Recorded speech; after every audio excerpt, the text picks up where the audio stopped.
the whole thing against me was all white. This cell all by itself. I could reach and touch wall to wall when I stretched my hands out like that. And it's worse than any cell that the animals have at the zoo. And they tried to kill me. They destroyed me and my family ties. They destroyed my career. And can you forgive them one day? A few weeks ago, I was in Memphis, Tennessee, an important city for the US music scene, so I had to meet a musician. And I did. I met Perry Cobb. But since it was for Death Row Stories, we didn't focus much on his music. But we did talk about his story, and I must say that it's incredible. If you've seen it, you'll remember my interview with Anthony Graves, a powerful 4-part series about his incredible journey. If you haven't, I highly recommend it. Perry Cobb's story shares some similarities, like a first arrest that led to an unfair conviction. Perry says he did fight, but he didn't do what the official reports state. I wasn't there, but I must say that I believe him. I wanted to make it clear, but anyway, this first arrest is not the main story.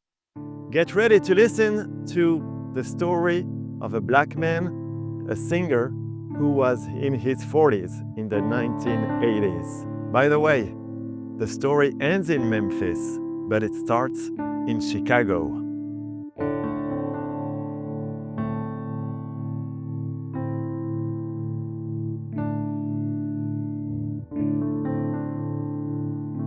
My name is Perry Cobb.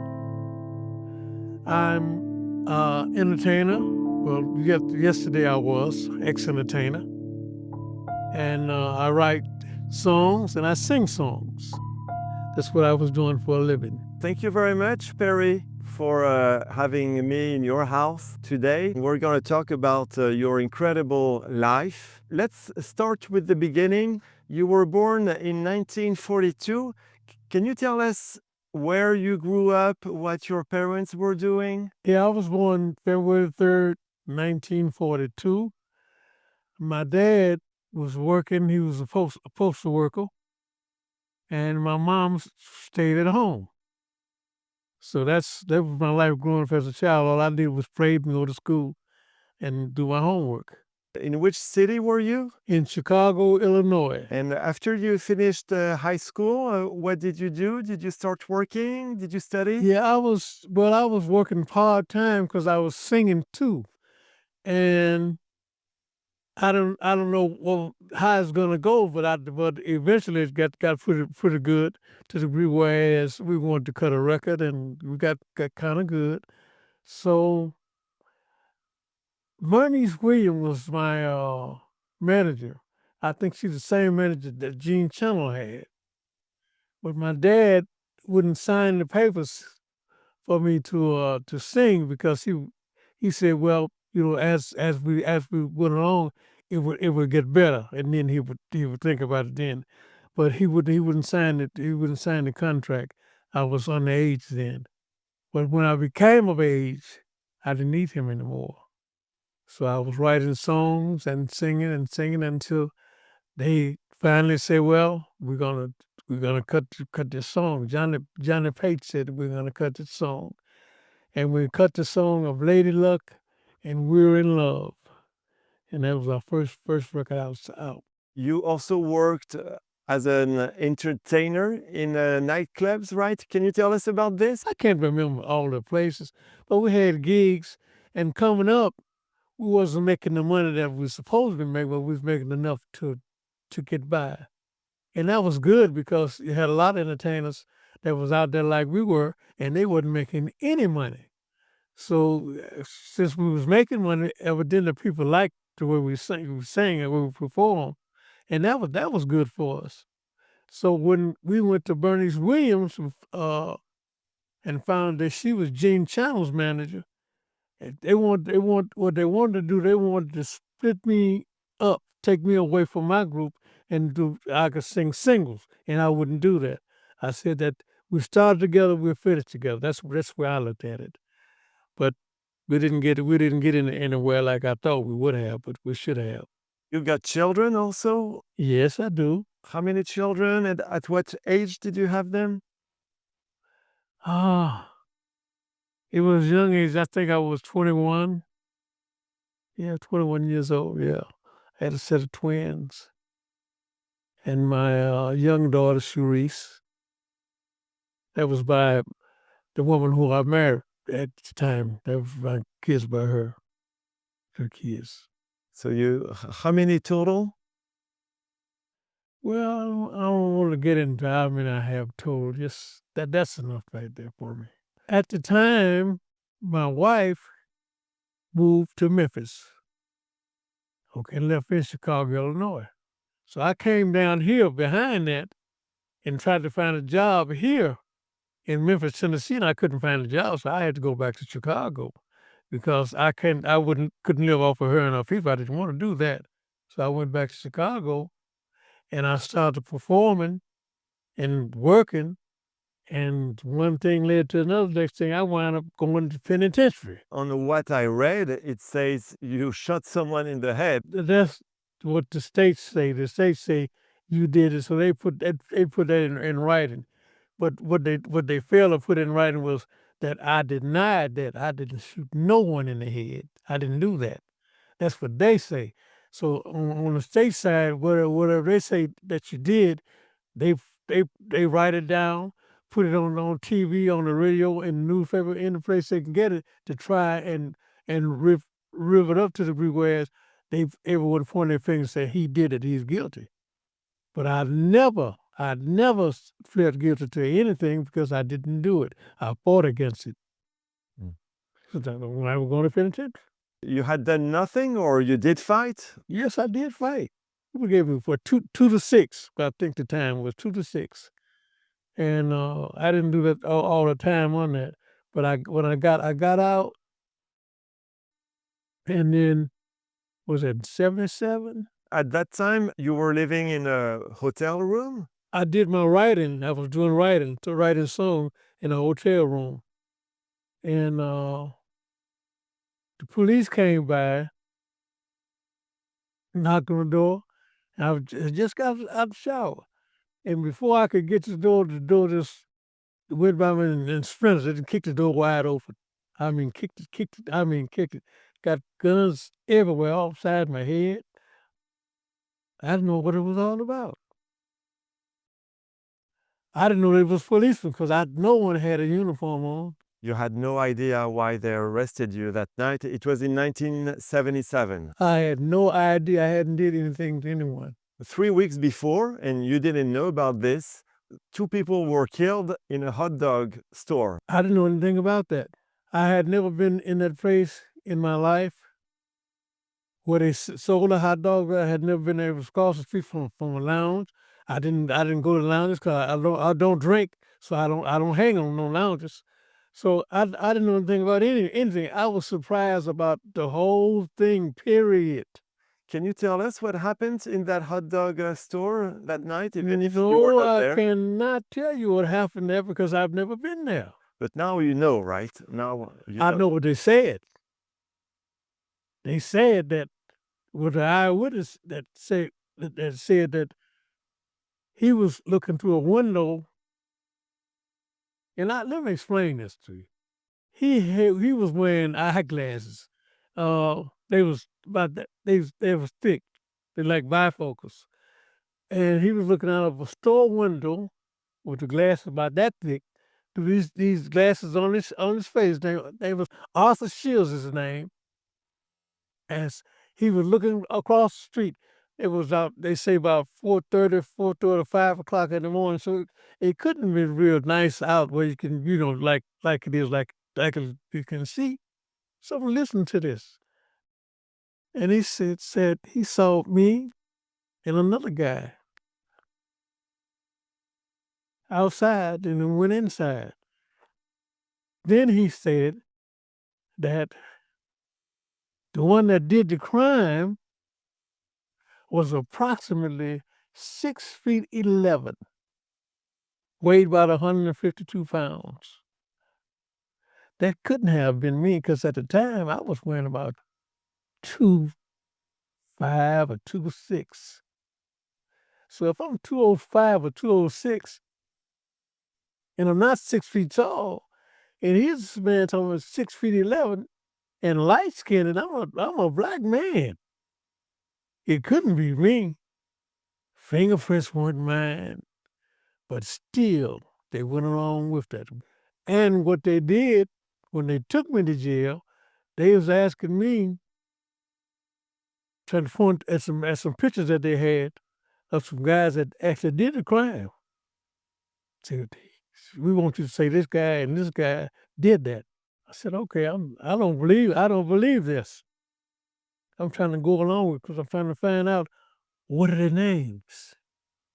They won't tell me their names. Police told me, say, if you don't testify, no, you don't write and put it down and write saying these guys did it, we're gonna give you the crime.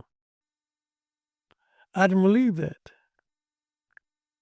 But they wound up giving it to me because I would not go along with their program as to putting some more men in jail in my place. I wouldn't do that. They went along with that. We had a mistrial. That was the first trial. We had a mistrial. Okay, we had to go back. Had to wait for a minute. And we went back for a second trial. So the second trial, I think the height difference changed. It wasn't 6'11" anymore. It was probably 6 feet tall, something like that in that area. But it's coming down to close to my height, right? We still got a mistrial in that one because it didn't make any sense. Had a mistrial because it was brought out in the court that what he had testified for in the first trial, and it wasn't matching the second trial. But we got a mistrial for that. That's the first two trials was mistrials. At that time, you're still in prison, right? I'm in Cook County Jail. The guards was rough, and you had gangs that you had to deal with. If you couldn't take care of your business, and I mean fight, you was in trouble because somebody's gonna handle you in that jail. But I'm glad that I could fight, so nobody would bother me. I could fight and sing. They said, "Well, Perry, he's a good singer, man, so we ain't gonna fight him." That was good for me. I didn't have to fight was in Cook County Jail. But if I was unable to take care of myself, I would have had a lot of problems there. I was respecting saying no, sir, and yes, sir, no, ma'am, and yes, ma'am, to the guards in Cook County Jail. And they respected that. And they treated me well behind that. But I had to go through some changes before I could get them to look at me like that. Because first of all, the record came, they said, oh yeah, he's so and so. I'm not trying to be bad, but I'm not going to let you harm me. I'm going to do the best I can to take care of me. That's what I had to do. But they treated me well. You had an eyewitness who was telling another description than yours. You had no evidence linking you to the crime, and now we know that you were not there. The only thing they had was someone saying, this Santini, Phyllis Santini. What did she say? She said she took you there. She said that she drove me and Dobby Tillis. So she drove us around the place, just looking at it. Because there were two of you. Yeah. My co-defendant, yeah, right. He's expired now. He's no longer living. But she said that she drove us around, and I'm sitting in the back seat, and some kind of way I'm supposed to hit her in the head, grab her by the head, her hair, and hit her in the head, and just like I'm real rough, and went into the place and did this crime. But I never in my life have been in that place a day in my life. Never. We know that now, but at that time she's accusing you. That's why you're in prison. Yeah, she's a witness for the state's attorney. Santini, what you need to say is that Santini, she told someone she had done the crime with Brown. She told someone that. Yes. And you could bring that person to say that. This lady knew Santini. and Janet Brown. She knew them. She didn't know me, but she knew them. And she knew what she was going to testify to is that they are the one who did the crime.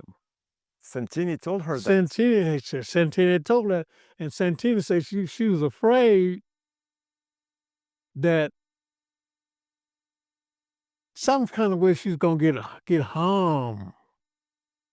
I said, well, it couldn't be me and David Tillerson because they got us locked up. This lady to whom Santini told she had done the murder, did she testify at your third trial? The judge Maloney would not allow her to testify.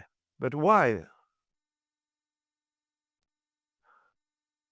Now you asking me a question I can't answer. All I can say is this, to the degree that he was biased and prejudiced, and the states are saying that Perry Cobb and David Tillers did this crime. They got witnesses, Arthur Shields and Phyllis Santini, saying that they did the crime. Arthur Shields saying he's seen him. Phyllis Santini said she drove around to it, and I pulled her hair, hit her side of the head, and made her stop the car. And I went in there and we did this. So that's why the judge wouldn't allow Patricia Hughes Minor to testify to the fact that she knew Johnny Brown and Phyllis Tina. I didn't know her. I never seen her a day in my life. When they called her name, I thought it was a white girl, but she was a black woman, Patricia Hughes Minor. I had never heard of a black person have a name like that. Didn't know her. This is all in the third trial. What happens at the end of the third trial? What did the jury decide? Guilty. Guilty. Even if there's no evidence linking you to the scene? They had no weapon, and all these lies been told. Guilty. Had an all-white jury. It was only white. All-white jury. Why they were only white jury? You remember that? Well, during jury selection, the black people that was there, the state didn't want to kick them out. They kicked them out. See, when they say you can be tried by jurors of your peers, that's a lie. Those are just words that make it seem fair, but it's not fair. Because if you're a black man, if you can get 6 and 6, 6 white and 6 blacks, it'll be good. But they don't allow that to happen. But the state kick most of them out that they can to kick them off. Do you think it would have helped if there were black juries? I think it would have helped because the thing of it is, you can tell when the person is lying and when they tell the truth. No one's crazy. And it wouldn't make any sense that I'm going to kill 2 people, armed robbing for their money and watch and ring, whatever it is. I'm going to kill them, but I'm going to let these people go who drove me there and we're not friends? That don't make any sense. That's crazy. Why would I kill 2 people and let these go? Where's the gun? No, nothing on my hands. What they call the evidence, gunpowder, none of that. If it's a week later, or a day later, or a month later, they should have something besides someone saying that Perry Cobb did this and did that. It don't make any sense. So you are found guilty, and then there is the sentencing phase, right? Yeah. And what happens then? The judge sentenced you to death. That's what they did, sentenced us to death. How do you feel? Is it a shock or you know it from the beginning? It wasn't a shock. The shock before that was a shock to me. By them finding me guilty, that was a shock. Because I didn't do anything. You know, it was a shock to this degree, whereas I don't feel good about anything because I got this all-white jury. and here's Santana testifying against me. Here's Arthur Steele testifying. The whole thing against me was all white. Johnny Brown was a black man. He didn't show up in court. He wasn't there. Arthur Steele's white. Phyllis Santana white. I guess if they ain't white, they looking white. But these are, and all the jury's white, and the state's attorney's white, the judge is white, got 2 state's attorneys white, and the judge is white. The only black people there is me and my lawyer, and my co-defendant's lawyer, and my co-defendant.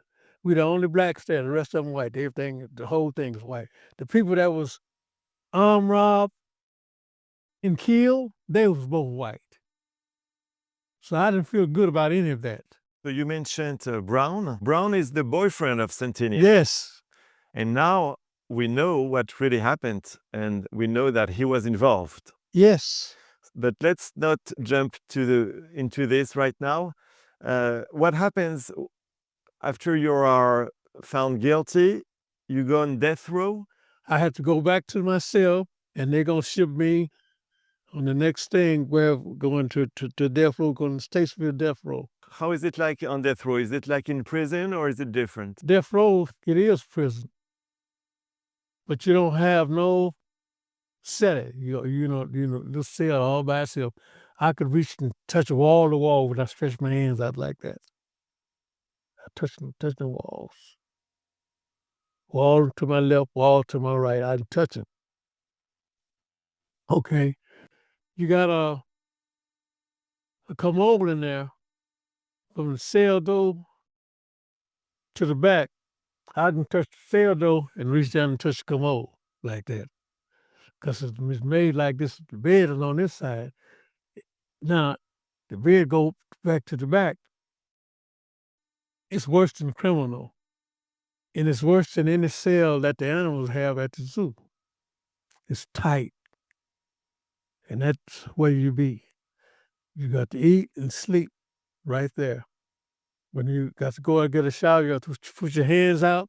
They handcuff you where they put the food and have you come back over door and escort you to the shower. When you get in the shower, stick your hands out, you take the cuffs off, and you shower. When you get through showering, you got to put your hands back out, put your cuffs on, and came back, they take you back to your cell. So there's nothing that you can do. There was a 4th trial? Tell me, how did it go? I don't know at the time that I got an automatic appeal coming.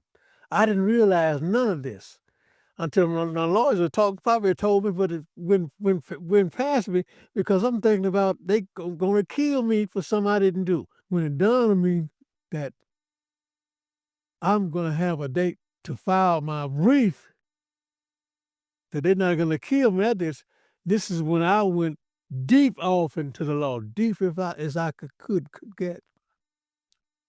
And I learned it pretty well to the degree whereas my lawyers were looking up to me and say, look what Cobb did.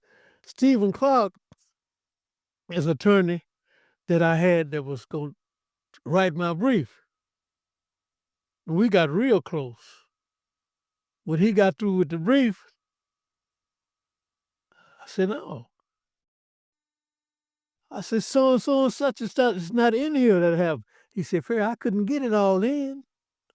I said, I'm not going. He said, you write it then. And I wrote the brief. And the brief that I wrote is the brief that got us off of death row, got us back for a trial. Made me feel good. I think my father was real proud because no one had no idea. I didn't either. That I had learned the law well enough to rewrite the brief that this lawyer wrote and did it better. I got everything off in there that he didn't get in there. See, in other words, he selected to be common with it. But you have to go into the dictionary, get the words that mean these certain things, and you shorten the writing out. And that's how I got it in. What did you write in that brief that took you out of death row? If you got someone gonna testify to the degree whereas they saying that you didn't do anything, that these people did, the state witnesses did it, and they wouldn't allow them, the judge won't allow them to testify, that's against the law. He done went all the way south on the law. Said, no, you can't have that. So I'll put it in there. I'll put that in there because that was a major thing. There was a few other things in there, but that was a major thing. Here's a lady that I knew not, that she knew Phyllis Santina, she knew John Brown. I don't know if she knew Arthur Shields now, but she knew them. They were friends of hers. And she could testify to the fact that they're the ones that did the crime because Phyllis Santina had told her that they did it. The judge, when it was in there, and the judge negated them to allow her to testify, that didn't make any sense. This is a witness who know the criminals that you're paying money to lie on Perry Cobb and David Tillis. And he wouldn't allow the testimony. So that was good to go down. That's what got us back. Finally, you get out of death row after this appeal. They got a lot of people on death row. We was the only men that had won the appeal. All the other men had been turned down, had dates to die. So we opened the doors for the appeal thing. We opened the doors. And that made them doubly angry, especially when they find out that I wrote the brief. This came out in the trial that I had wrote the brief that's got us off of death row. They didn't like that. The state's attorney them didn't like that at all. The jury, whether they wanted to let us go free, so we had another mistrial. So that's another mistrial, right? 1, 2. That's the fourth one. Another mistrial. The jury couldn't decide if you were guilty or not. So now we got to go back for a fifth trial. We don't go right away. They gave us the date for the fifth trial all the way up in January. Which year? 1987. Locked up in 77. Got another trial in 87 for the same thing. But this is the fifth trial. Trial 5. I'm feeling good about this one because my testimony is good, and all the lies that's been told is coming out. That's good. They allowed in the trial to come out that I was a professional entertainer, a singer and writer of songs. That was good. They didn't allow that to come out in none of the other trial. The important part is not whether you're a singer or not, is that you want to get out of there. I want to get out of it, but that's part of it because while I'm in Cook County Jail, there's no record of negativism with me and guards or me and gangmans or nothing, no fight, none of that. So I'm not the violent, negative person that they talked about because how can I be in Cook County Jail all this time? Don't get no fights, don't get no arguments or nothing with the guards. Wait a minute now. If I'm this bad, I should be in some kind of trouble. I didn't get in no trouble at all, period. So for this fifth trial, The fifth trial. you chose not to have a jury. It's only the judge who would have to decide. That's right. Why? You didn't trust the juries It anymore? took them to tell you something. But every time I went with jury, it wasn't enough evidence for them to cut us loose. We're going to put all the weight on that judge. All the way, because how could he go against the record? The record is showing, this is the record in the court building he in his courts, where people can testify for the state. And where people was denied to testify for the defense. But it's all on record. So now let's talk about what happens and what will help you. Santini talked about this murder to another person. Santini was babysitting for a family, and she told the father of that family that she had done this robbery. Had did the crime. John Brown had did the robbery. And this man, he's called Michael, the father of the kid she was babysitting. Yeah. He read about your case in a newspaper, and that's how Yeah, he read about it. he read about it, and he remembered what she told him, and that's why he testified on your behalf, Yeah, right? yeah. Because I didn't know him. My lawyer, David's lawyer, the investigators found him and brought him to testify, right? But when they told him what he's going to testify about that, I said, we need him. We need, we need him. We need him. And when he testified, man, I'm about to cry. It made me feel so good because they're letting the truth is coming out. And all these years for something we did not do. You know, when he testified, it made me feel so good. They finally let the truth come out. So, man, they got to let us go because we didn't do anything. All those years, 10 years. 10 years.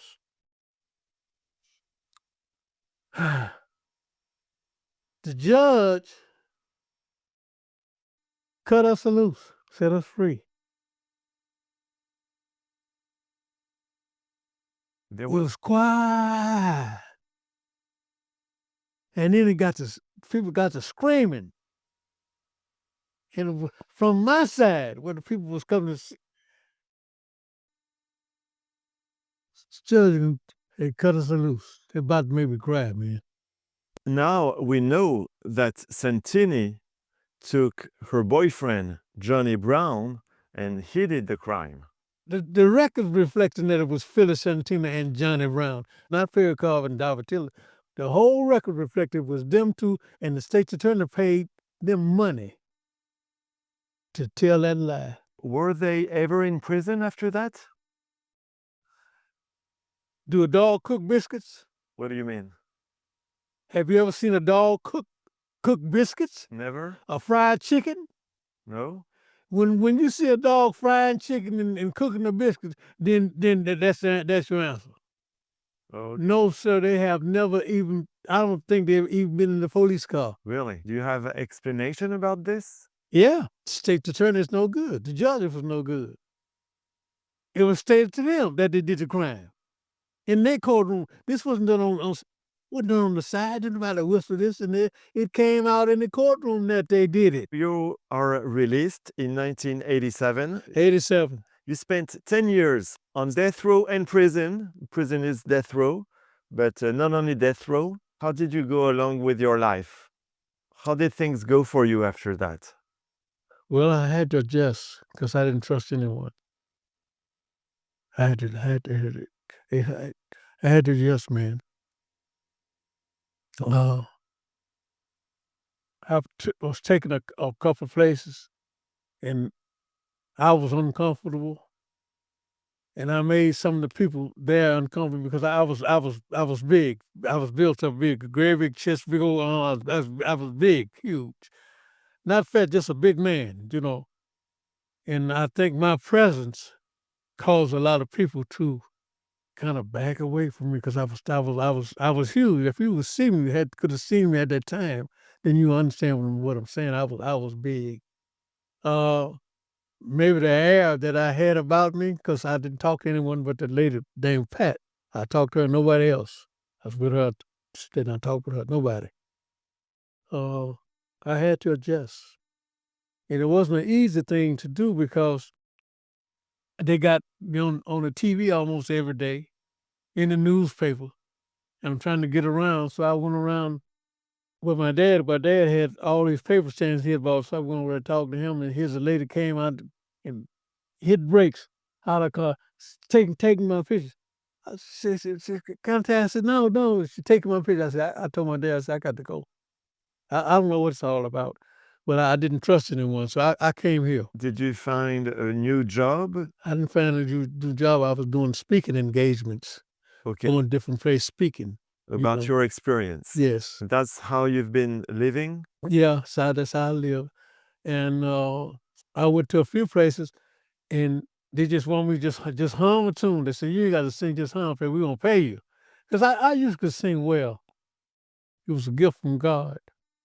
And well, Mother York was a lady minister. She had when they had me to come to her church, and I went in. I sung a song, and the people, everybody in the church had to come and touch me. They're shaking like a leaf on the tree. I was scared, man. I didn't want to get in no trouble. How did you stay in touch with your children during all those years? I had my baby daughter. She used to write me, and then she came to Chicago, and her and my other daughter was a baby girl by another woman. They came together to see me when I was in Cook County Jail, and that's how I stayed in contact. How did you manage to reconnect with your children after you got out? Through her, through my baby girl, and when that's why I moved here because they was here. In Memphis. Yeah, Now you're in Memphis. yeah, and I decided to stay here, come stay here. First, I said, well, I get to home, I do my write. I got where I used to write the table back there where I do my writing. I said, I come now write, and when the weather go kind of south, I go back to Chicago. So my people kept telling me, said, don't come back to Chicago. It's too bad. It's too bad here. So I went and visited Chicago. I checked it out for myself. And I said, they right. Because I knew a lot of people in Chicago, a lot of people. And I didn't need to be intermingling with them because I don't know what they're into. I don't know what they might do and say, well, come on, Perry, let's do. I'll stay here. So I stay right here. I'm homebodied. I don't bother a lot of people. I just tend to my affairs. So now you are more than 80 years old? 83? Yeah. What is your message about the death penalty? Do you think it can still be fair if it's well applied? Well, that's hard to say because the system in itself is crooked. It's been broken. All they do, they might fix one part and let it be broke elsewhere. You got bad judges, you got bad prosecutors, and you got bad policemen. If they would change that whole system, that's the only way that it can be repaired. The only way. You remove the bad policemen, move the bad state's attorney, and the bad judges. And see, it's hard to do that because these people are locked in. You've got the state's attorney, they prosecute for the state. The judges, supposed to be fair, they go, they have their parties together. They have when they have a party, the judges are there and the state's attorneys are there and the lawyers are there. How can you win? As a conclusion, what message would you like to tell the people who have been listening to your interview today? I would like to know one thing that is extremely important is your family. They destroyed relationship between me and my family. I'm still getting together with my children because that time, those 10 years out of their life with me, that mean a whole lot. And see, when that's destroyed and you got to reveal it, it's hard to go back in retrospect and deal with something that you know and know not. I know not my daughter's ways, how they are. I don't know. So that's a gap that's missing. See, when they destroy your life,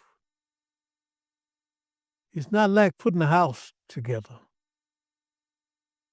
Life that went on with everyone that knew you.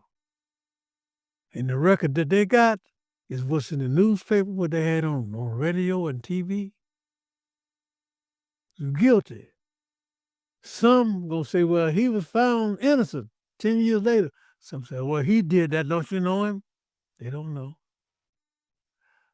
So the best thing that I can suggest is if you can't adjust yourself to the way that people are, Got to be like Perry. I'm alone and happy. It's when I'm with a whole lot of people, I'm not happy and I'm uncomfortable. I don't know what might happen. Something can pop up and you can be trying to get away from it. And somebody say, look at him. And there you go, you're into it again. So you have to learn how to adjust with yourself, to be real with yourself. You can't be out there with the people anymore. You can't do that. I'm an entertainer. Love to sing. Can't do that anymore. The fact that you like to be alone, that you need to be alone now, it's due to those 10 years in prison? That has everything to do with it. And because I was wide open with people. An entertainer, love to sing, love people, right? But I can't do that anymore.